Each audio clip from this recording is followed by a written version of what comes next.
All right. Hello, everyone. I am excited to get started here. So, I'm with Prime Corporate Services.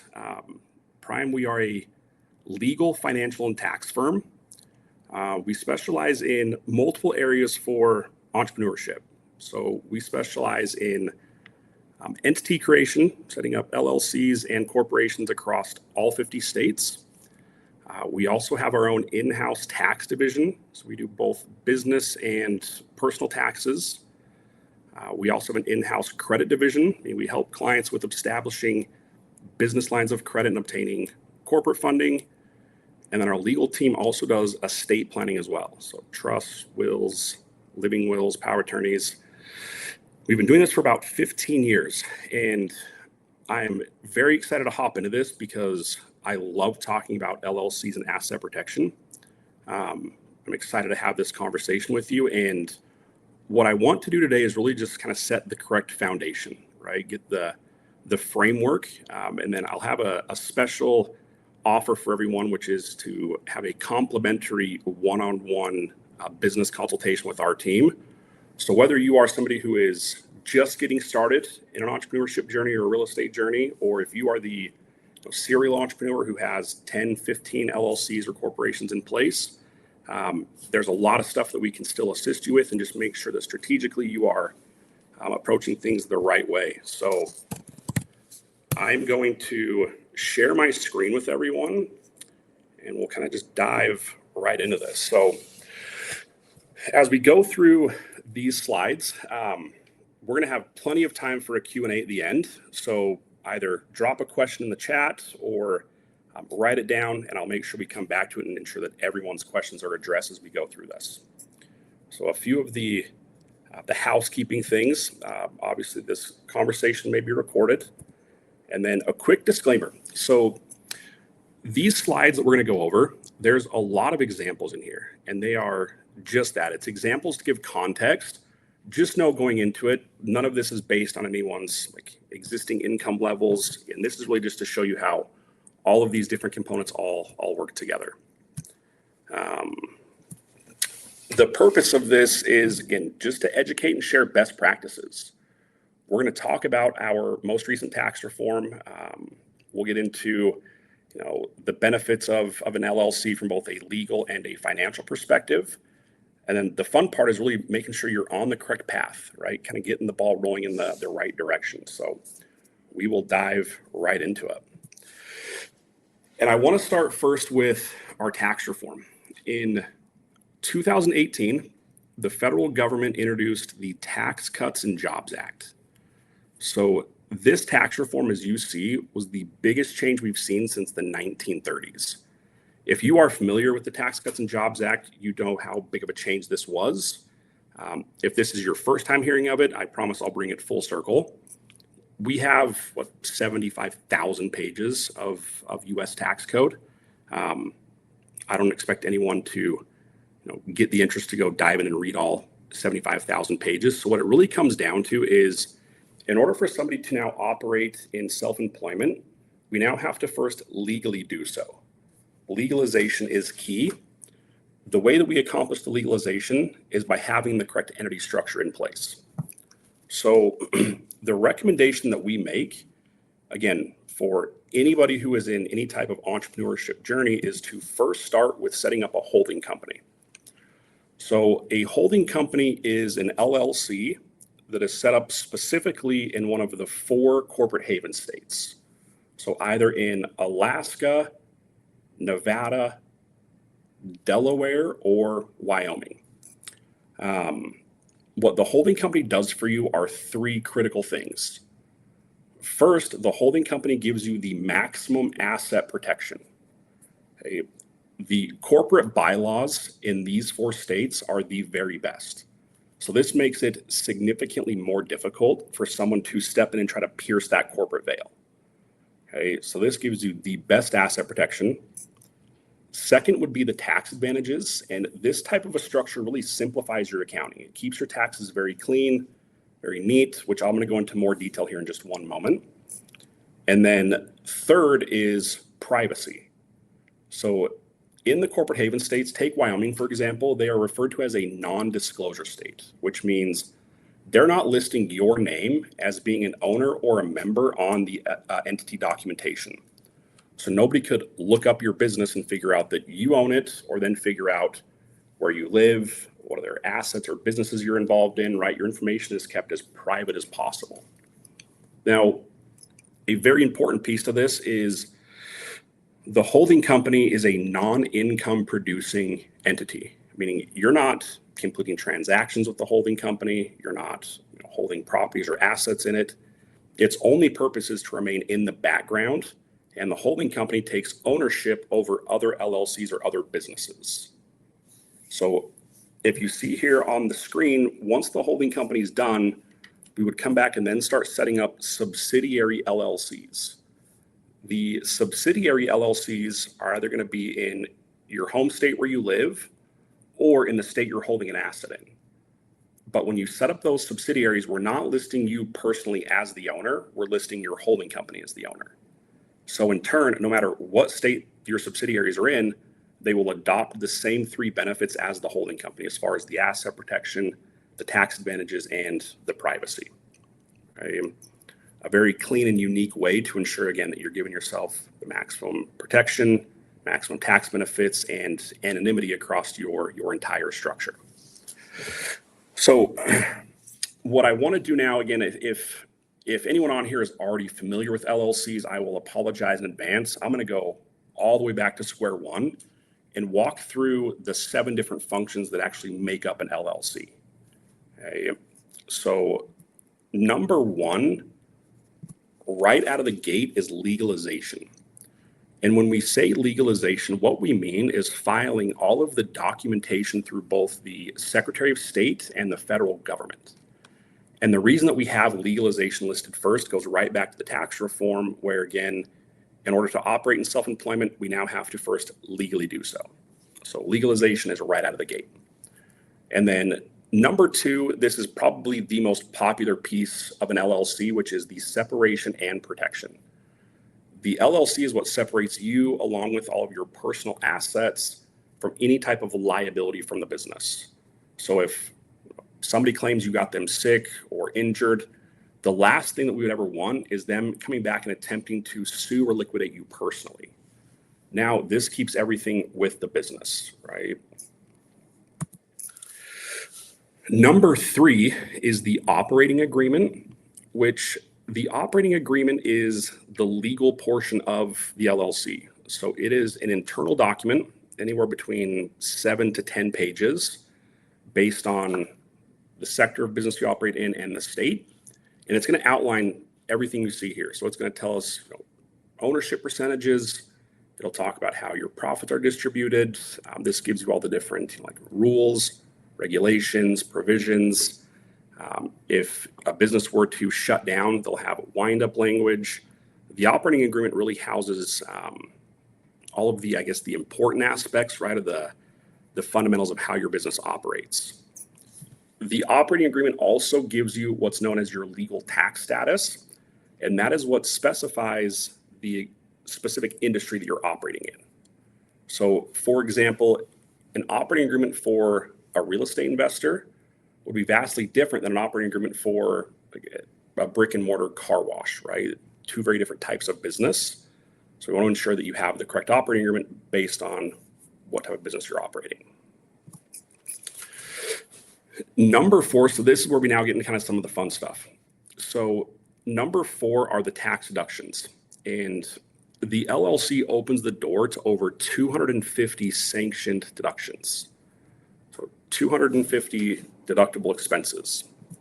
And there is, this list is literally scratching the surface. But if you're paying for coaching and education, mentorships, travel expenses, advisory fees, business meals, all of these different things become tax deductible. So there are 2 pieces to this puzzle. First, we have a deduction guide that we provide with each LLC. It'll just go into more depth as far as what you can write off and what you cannot write off. But then also, as I mentioned earlier, we have our own in-house tax division, and all of our clients will have a a complimentary one-on-one tax consultation just to ensure that you're not leaving any money on the table at tax season. As I said earlier, doing this for about 15 years, I've unfortunately seen a lot of clients that feel like they have, they're structured incorrectly, but from a tax side, they're kind of lacking a little bit, maybe not taking advantage of all the different mitigation strategies. We're talking about thousands of dollars that get left on the table each year. So we want to make sure that you not only have the right structure, but let's make sure you use it to its full potential. Keep that money in your own pocket, right? I promise everyone on here listening can spend your money far better than the IRS can. Use it for yourself, right? Maximize on these deductions year in and year out. Number 5 is the pass-through function, or the pass-through taxation. So stick with me here. I'm going to go through this example. And an LLC, as known as a pass-through entity, which means everything passes through to you as the individual. I guess by the book definition is it allows us to apply all deductions against all income. Right? To apply, again, all deductions against all income, meaning at the end of the year, when you sit down and you're getting ready to file taxes, it is one tax filing that will include both your quote unquote, business taxes and your personal taxes. Everything gets done together. And doing it this way allows us to apply these 250 different maximum portion deductions against your overall gross taxable income across the board. So whether you have maybe multiple income sources, whether it's a W-2 employment, if you're receiving 1099s, if you have investments in the stock market, or whatever the case might be, even if you're married filing jointly and your spouse has W-2 income, the deductions you get from your entity structure will apply to the overall income from each source. So there are 2 examples on your screen. We're going to look at the top one first. We're taking a single tax filer, so somebody who is not married and they do not have an LLC in place. For conversation's sake, let's say they have a $65,000 per year gross income. At tax time, you're kind of backed into a corner, and all you can really do now is take the standard deduction, which in this case would be $15,000. So in turn, you're noticing the taxable income gets lowered down to $50,000. But even in a 26% tax rate, 13 grand, give or take, is going to the IRS. Sure, we can all agree that's not the most ideal situation. Now, the bottom example is the same case study. It's the same person. The only difference here is we've structured them in LLC. So you'll notice the income level is the same, still getting $65,000 a year. They still get the standard deduction of $15,000, but then we get to apply all of your business deductions. And our accountants report that on average, you could expect say $10,000 to $40,000 a year, right, in business deductions. So we're going to use the low end, say $10,500.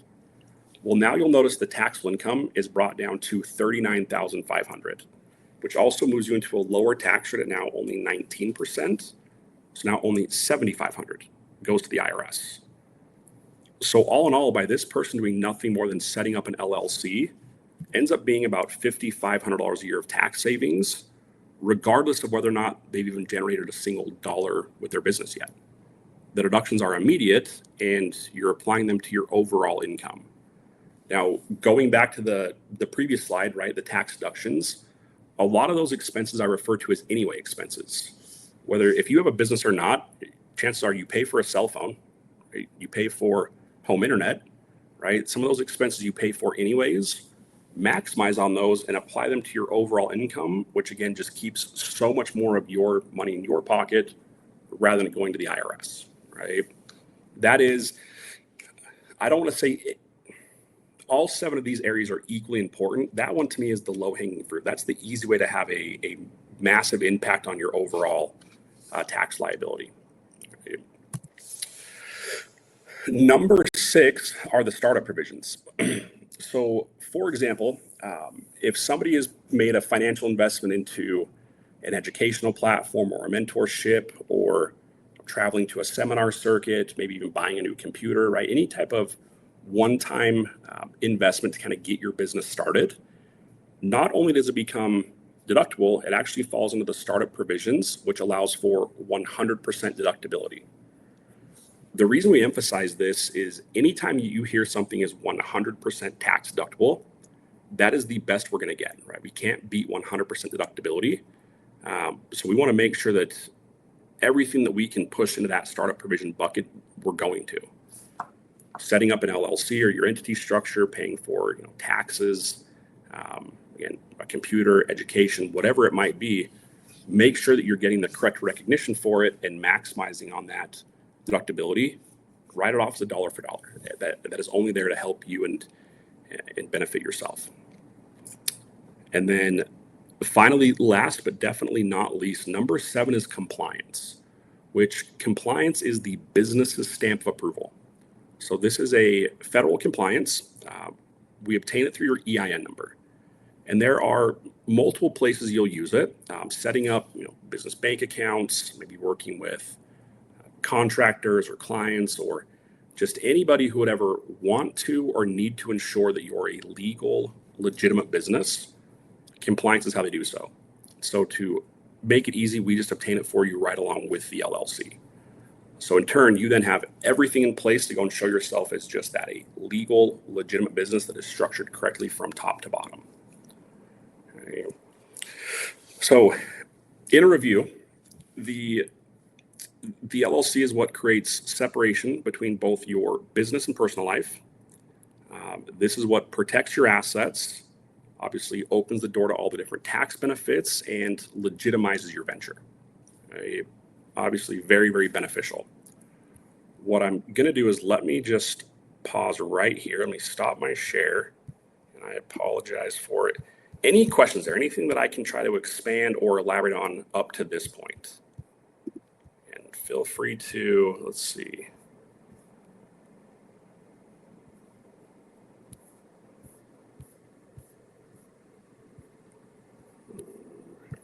So one of the questions, if you already have an LLC, can you still create a holding company and go back and associate an existing LLC to? That question's from Hillary. And Hillary, that is a great question. That's probably one of the more popular questions we run into. It's situational. It would depend on what state your LLC is set up in now. And what we would do is we would actually take a look at it on the Secretary of State website to see what's visible. If I can see your name, if I can see your address, we would not want to tie that to the holding company because that would destroy the anonymity. It can be done, yes. Again, we want to make sure if we do that, we're taking the additional steps to just make sure it doesn't destroy any privacy or anonymity going forward.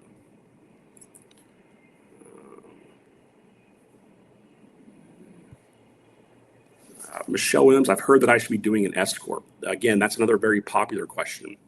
So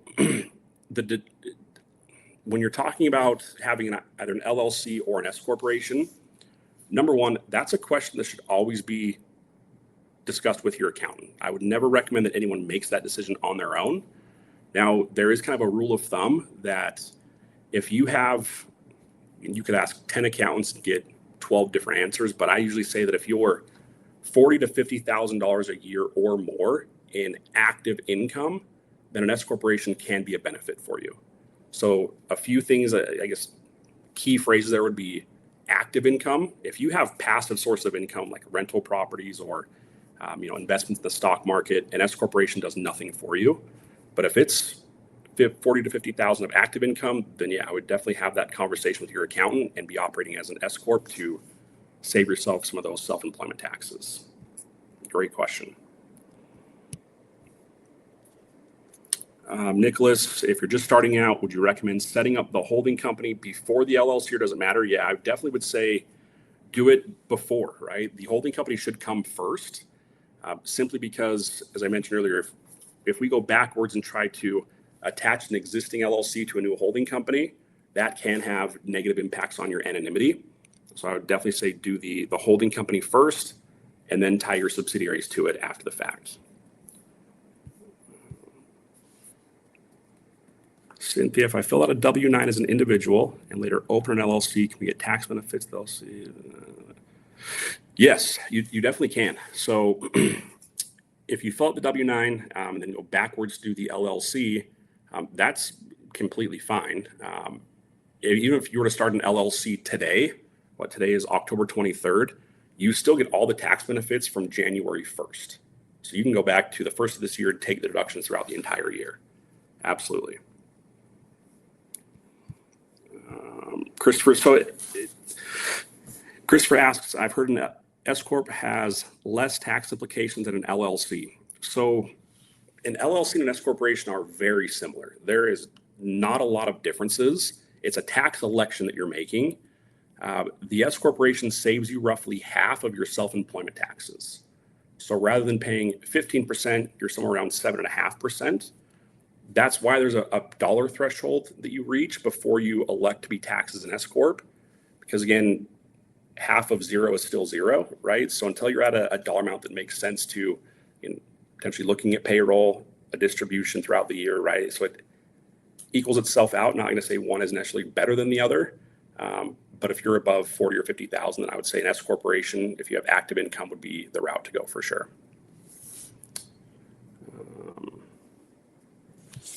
How much time and money to upgrade a DBA to LLC, or is it better to start anew? So Zanko, great question. So asking how much time or money it takes to upgrade a DBA to an LLC. So a DBA is a doing business as. There's a few things to take into consideration here, that if you are a DBA or a sole proprietor, right, where you don't have the LLC, you maybe just have an EIN number, we unfortunately can't take an existing EIN number and attach that to a new LLC. So your best bet is just to start fresh, set up an LLC. You could name it something similar to what your DBA is called, but I would say just start completely from scratch. It's situational, but in most cases, your best bet is just to start from scratch. Paul, would retirement be considered active income? It's a good question. I guess to make sure I'm hearing correctly, so Paul, I might need to expand on that question, meaning if you're receiving retirement from like a previous job that you had, is that considered active income? I mean, it's taxable income, yes, but your retirement account would be paying it to you personally, not to your LLC, so it really wouldn't do much for you from the LLC standpoint. It would come into play with the pass-through taxation, right, where we apply all of your business deductions to your overall income. That would be a benefit for you, but it wouldn't be necessarily considered active income.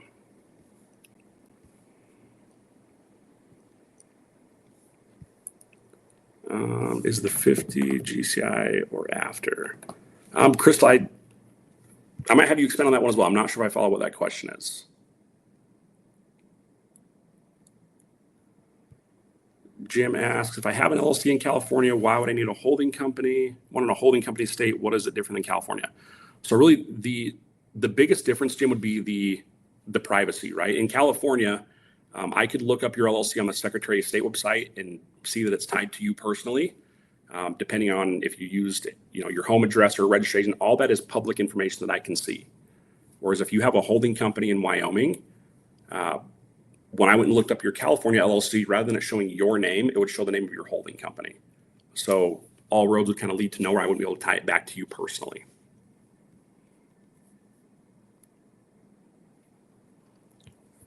Let's see. So should a new LLC go under the holding company and go to the Secretary of State website to see if I can put my other LLC in the holding account? So again, I would say we would want to take a look at what state your current LLC is in, and see what information is tied to it now. If I can see your name and your address, then no, I would say just leave it as a standalone. Don't tie it to your holding company. If I cannot see it, then that would be worth the conversation. So it'd be situational, but great question.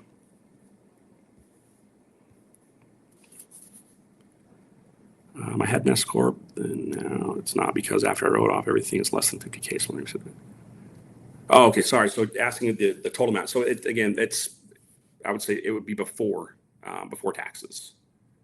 Right? If it was an S corporation at one point and it's not now, I would speak to your accountant who filed your taxes, and there could be a specific reason why they defaulted back to an LLC. Again, completely situational. Diane, can I cancel the existing LLC and start a new holding company using the same name or change my name? Again, this is a really good question as well. So when you have an LLC set up with one specific business name, if you were to dissolve that LLC, each state views it just a little bit differently, where the name will go into a moratorium where it can't be used for a specific period of time. It could be, some cases it's 6 months, some cases a year, 2 years, 5 years. So if we can't use the exact same name, we can use something very similar. Maybe change the spelling a little bit, maybe add a number to it or an abbreviation of some sort, but you can have something very similar to that name.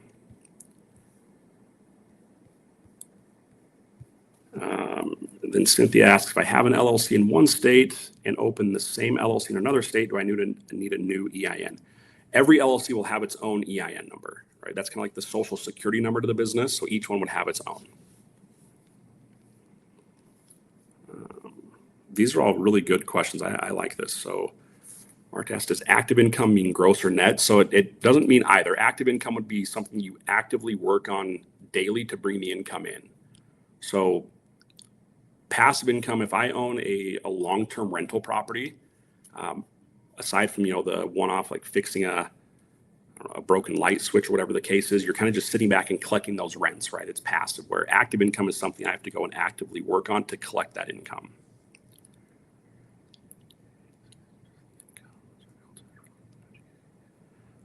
Okay, Paul, that makes sense. So no, it's just saying, so 50,000 of active income that you're actively working to generate is when it would make sense to have the S corporation.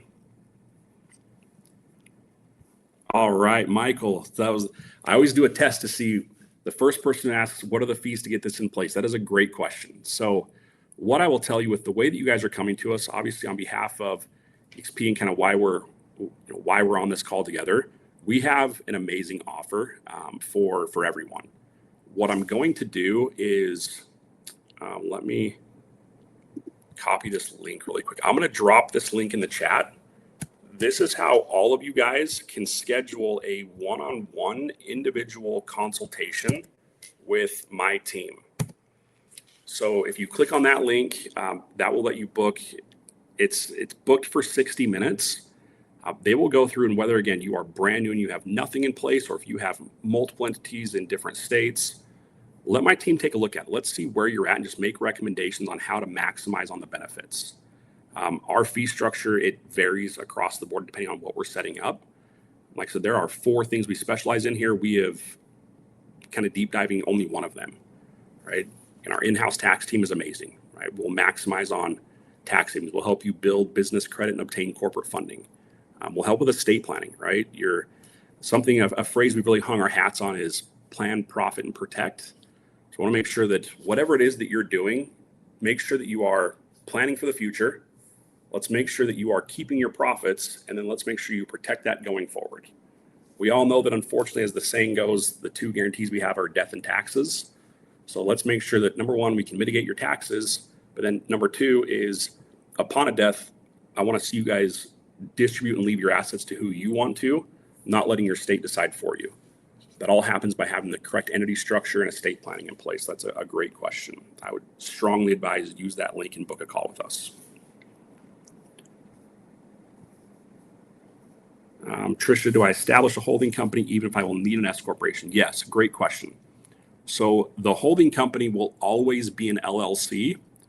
Underneath that, at the subsidiary level, it would depend on, again, the amount of income, and then we would do what's called a subchapter S. So it's an LLC that's taxed as an S corp, so that it can remain under your holding company, give you the asset protection, tax advantages, and privacy, but still give you the tax treatment from the S corporation. So great question. Hillary asks, if you intend to create a new one, is there guidance on how to close the current LLCs that might lack privacy? Absolutely. We will walk you through exactly what needs to be done. I'll tell you that is a very, very simple process. It's filing one form at the state. But yes, we can definitely walk you through how to wrap up anything you had previous or make recommendations on going forward.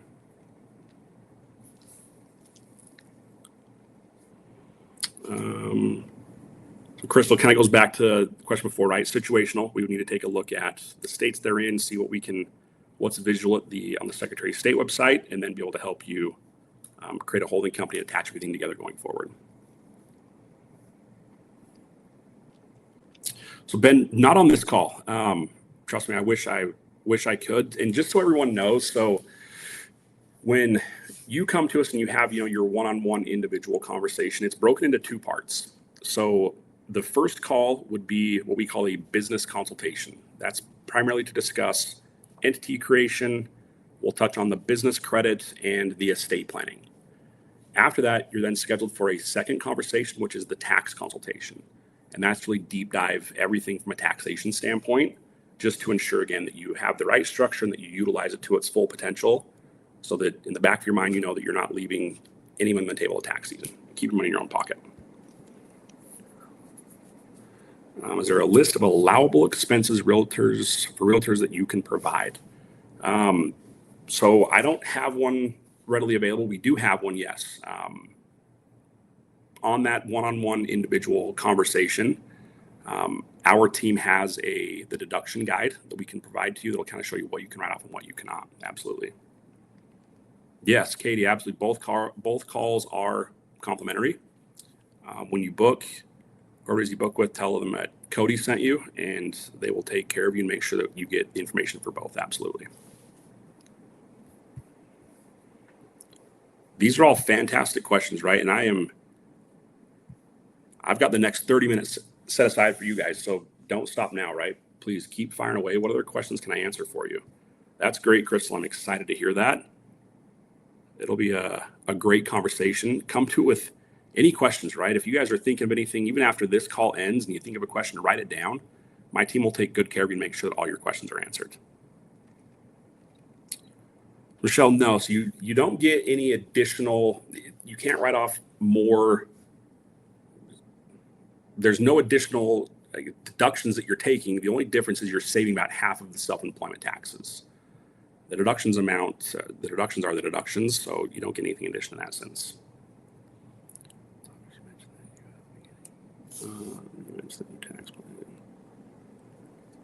Yeah, sorry, Ben, we did go over that.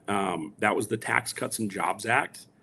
That was the tax reform that happened in 2018, which now just states that in order to operate in self-employment, we first have to legally do so. Again, I know there's 75,000 pages of tax code. I don't want to kidnap anyone and keep you guys here, through the weekend going over all 75,000 pages. The basis of it is the Tax Cuts and Jobs Act had a pretty sweeping change to the deductions we can take as individuals. What are the 50 plus tax deductions that agents often miss? Dubs, it's a great question. It's so situational, right? That would be more for our tax team, but one of the big, again, low-hanging fruits would be the Augusta rule, paying your kids if you have children under the age of 18, investing into HSAs and SEP IRAs. Those are the ones that we typically see are not being taken advantage of. And our team will walk you through in detail how each one of those tax mitigation strategies works and the documentation to go along with it. Michelle, yes, we can review previous year taxes. Let you know if there was anything that was missed. This question comes up often as well, and I will say that just because we can does not always mean that we should.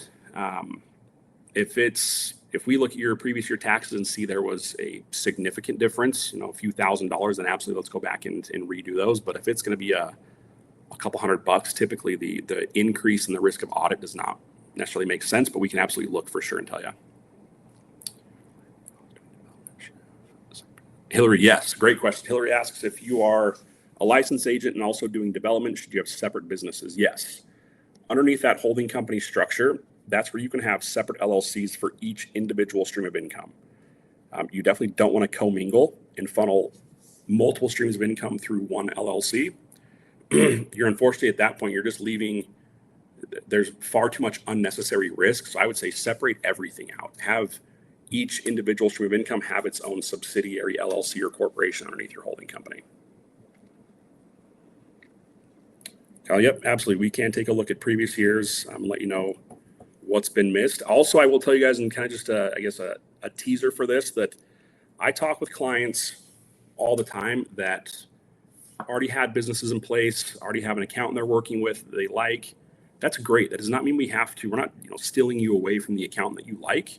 we have an option where we can go through and we can take a look at your previous years and we can implement all of our strategies, tell you what the difference would be, and then give you a roadmap that you can actually take to your accountant and have your accountant file the taxes based on what our strategies are. So there are options there that we can absolutely help you out with and just make sure you're maximizing. How about life insurance? Are they deductible? Yeah, so a corporate sponsored life insurance policy, Crystal, absolutely. That's a great way to have the deductions. Tina, how does Prime compare to Anderson? I love it. All right. So Anderson's great. Anderson has been in the same industry for years, right? They are fantastic. Same thing with the legal Zooms, right? And I will never badmouth another firm that does something like ours. What I think sets us aside is when you come into us and you have your very first conversation, the corporate advisor you work with, that is your main point of contact from start to finish. So it's not a situation where you have one conversation and they get things set up and then bid you farewell. We're with our clients every single step of the way. So you can develop a long-term working relationship. If you have a question, reach out to your corporate advisor. You don't need to, we don't charge hourly rates, and there's nothing that you pay for. We're here just to kind of give you support. I'm not too familiar with how Anderson does it on that sense, if you have just one point of contact or not, but I think that's what really sets us aside, is that we are with our clients every single step of the way from start to finish. Michelle, I would probably agree. If paying over $100,000, we would definitely want to take a look at that and make sure that you've done everything you possibly can to get that down to a significant amount. Kyle, great question as well. Kyle's asking about having a non-qualified investment account that is in your name personally. Should I start investing in the stock market with an LLC owning it? Yeah, absolutely. So there's, not to sidetrack here too much, but there are 3 legal ways that someone can invest into the market. One of them is referred to as self-employed trader status. That's where you have an LLC that's sole function is to invest in the market. And in turn, you can take deductions on newsletters, brokerage fees, commissions. But yeah, absolutely, I would say have a separate LLC in place for your investing, because it gives you protection both ways.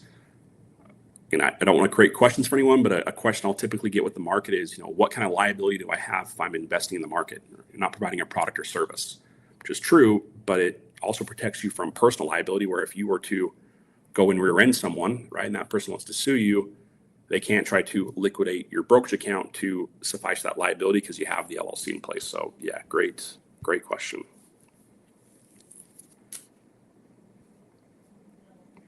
I will also just complete sidebar here. So I know this is the first time I've done a webinar like this with your guys' group, but I've done plenty of these, and you guys are by far and large the most active group, which is great. This is fun for me to actually have some questions coming in, so I appreciate it.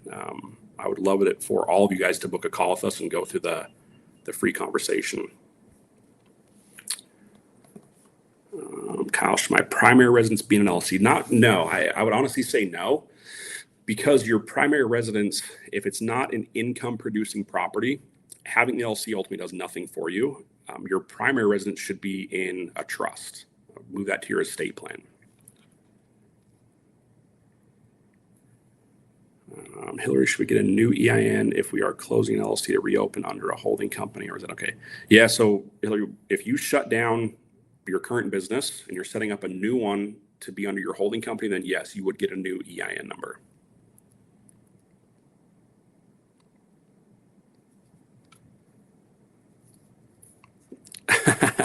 Crystal asked, my CPA company right now is online, only vision. Are you guys all in person? I mean, real humans answering questions or online posts questions? Okay, so we're headquartered in Salt Lake City, Utah. That's where all of our employees are. So everything we do is either going to be on like a Zoom call, phone, email.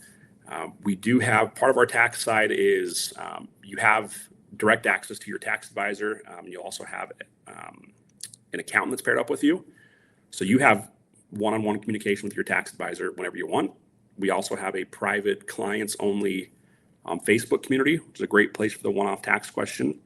Then there's a ton of resources we give, from our tax vault video series, our trackers, organizers, but all humans, right? And AI is not taken over us quite yet. But no, you'll definitely be speaking with a human. Hillary, do I need to notify the federal government of call? Yes. So part of dissolving it is how you would then notify them. And that process is very easy. We can walk you through how to go about the dissolution, but that would notify them that you're closing it down. Christopher, what if I'm renting part of my house? Does that need to be in an LLC? It could be. It's situational, right? Again, I would book a call and let our team really take a deep dive on what part you're renting, how long you're renting it for. Is it short-term, long-term? And we can give you advice on that. So it very well could be.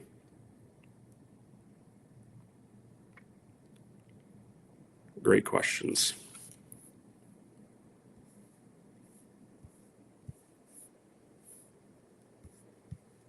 Are there any other questions? Anything else? Like I said, we still have 20 minutes, so fire away with whatever. But I would strongly advise everyone book a call with our team. Right? I've got about 65 corporate advisors right now that are they are fantastic. Right? They will take very, very good care of you. Make sure again when you do book a call, let them know that you were on a webinar with Cody, and they will ensure that we're putting you in the best position we can.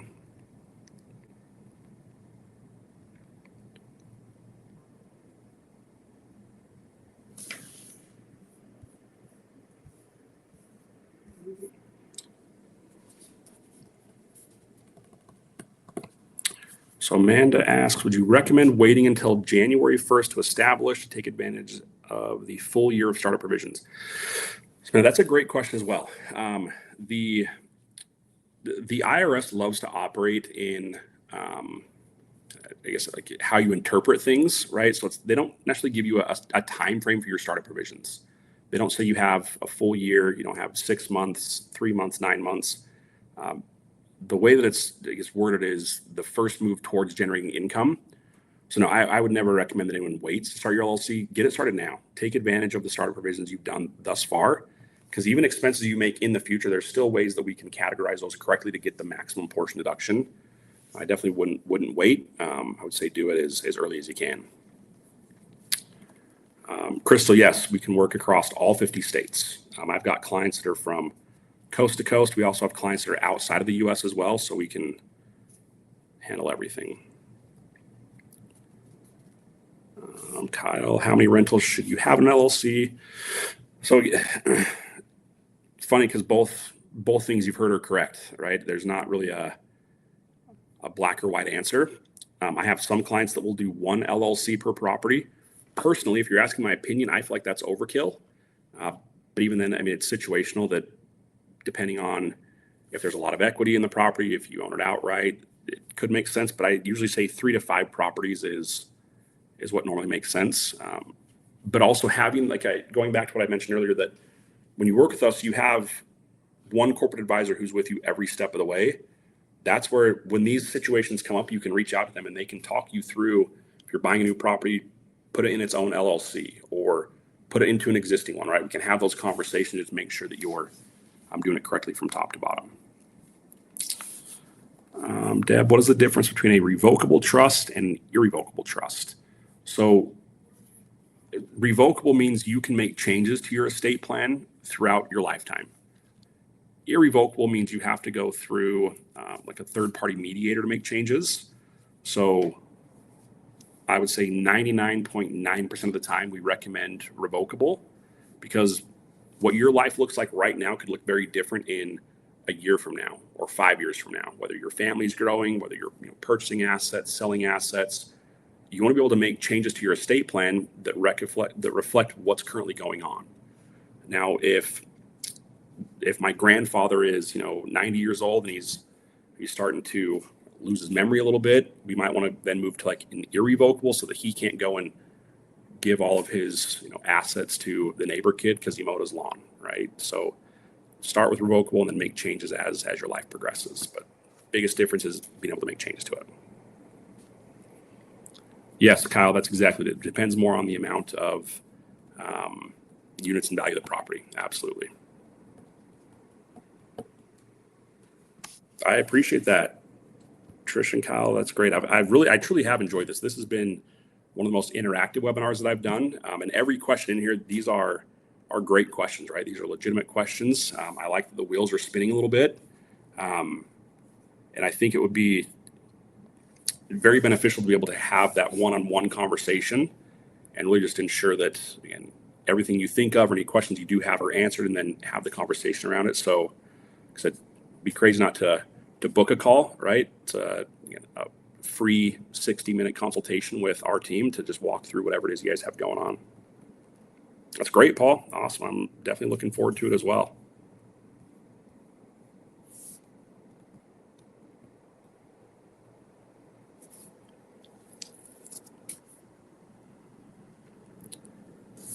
Anything else? Any other questions you guys can think of?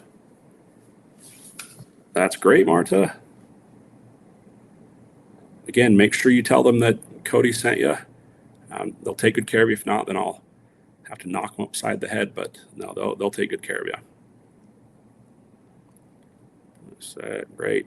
It's fantastic. I like this. I'm starting to see everyone's getting their calls booked, which is great.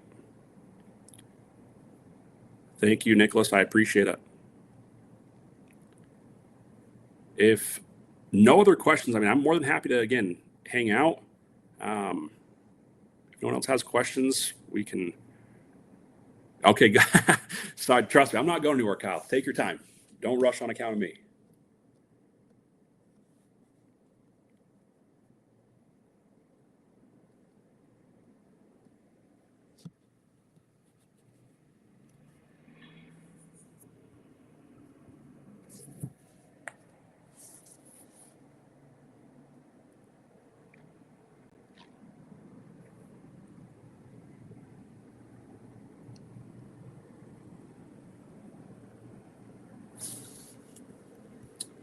While Kyle's typing, if I butcher, is it Uri?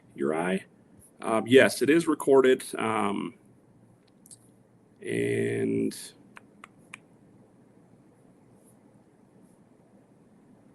it will be posted on the EXP YouTube Solutions Official. You'll be able to see the entire conversation.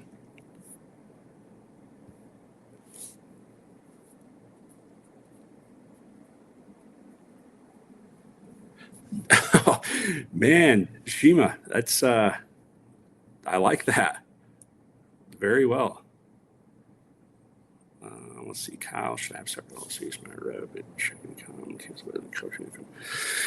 Kyle, that's a good question as well. So you could make a case that if they're similar sources of income, then they could be housed in the same LLC. I guess to back up here. I want to make sure that I'm not telling anyone to go out here and just recklessly set up LLCs, right? I'm not saying have a separate LLC for every single different thing that you do. That's where I say become situational. Our team can look at it and they can kind of tell, if it's similar enough to where it makes sense to put it all into one LLC, if you want to separate it out from just the overall income standpoint. So I wish I had a specific answer. It could be, but also it could make sense to have them in the same one. I don't know. I would need more info or give my team more info, and they can really dive further into it and give you the best answer there.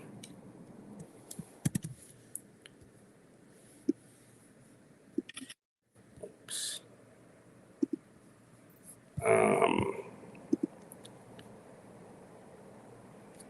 So I own 2 homes, rent one out, can make one a rental on a trust. So if I own 2 homes and I rent one out, can I make the rental on a trust? So Michelle, if you own 2 homes and one of them is a rental, because it's an income producing entity, you want to have that in an LLC. Your primary residence where you live that you don't create any income from, that one you'd have just straight to your trust.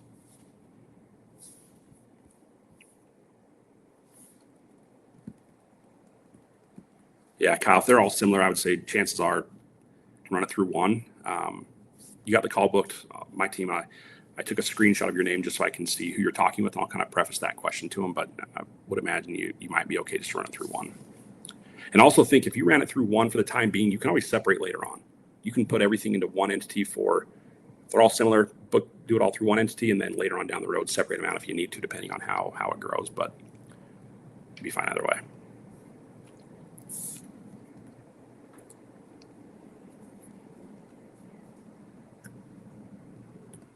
Awesome. I'm seeing a lot of people booking their calls. That's great. That's what this is for, right? Get the call booked and let's dive into it one-on-one. Go ahead, Hillary. Take your time.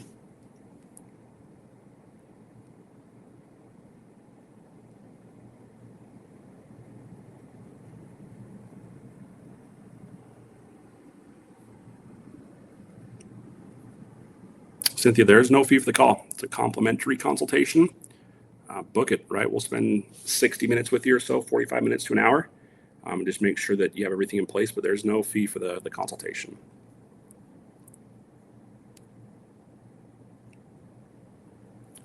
So Rico, if you just started in real estate and aren't doing much, does it make sense to, sorry. But Rico, no, I would say start the LLC as early as you possibly can. It's not a performance-based concept. It's not based on how much income you're generating.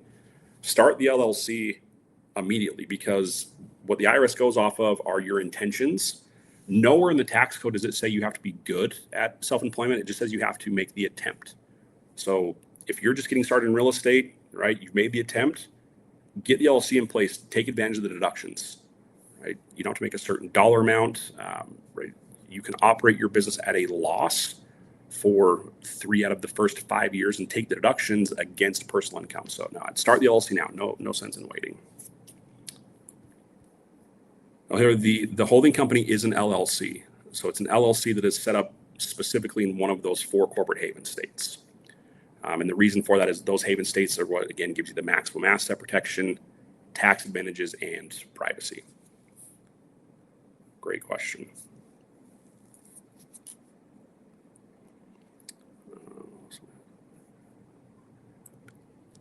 Yeah, so Rico, if you set your LLC up and your spouse has W-2 income, the pass-through function of the LLC will allow you to, if you guys file your taxes married and together, you're applying your deductions towards your overall income. So that would help decrease your spouse's tax liability on their personal income as well.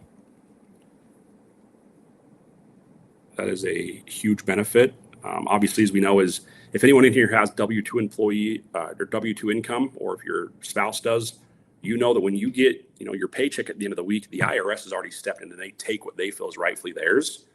By utilizing the pass-through, it helps you decrease your personal tax liability. So definitely a benefit.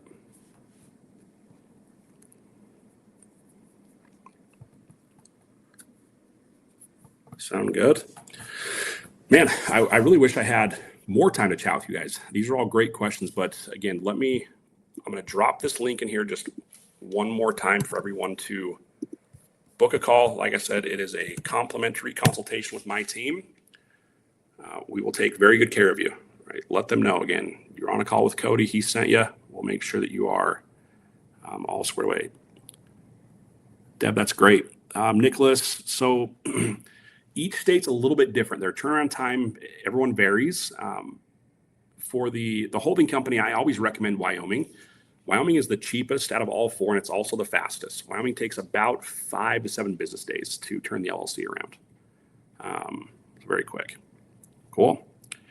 Okay, I've got another meeting at the top of the hour. So again, I appreciate, this was, again, probably one of the most interactive webinars that I've done. Again, these are all extremely valid questions. This was, you guys are a great group. So book a call with us. Let us go through with you. Let's make sure you guys are in the right position. And if I can help you out with anything, don't ever hesitate to let me know.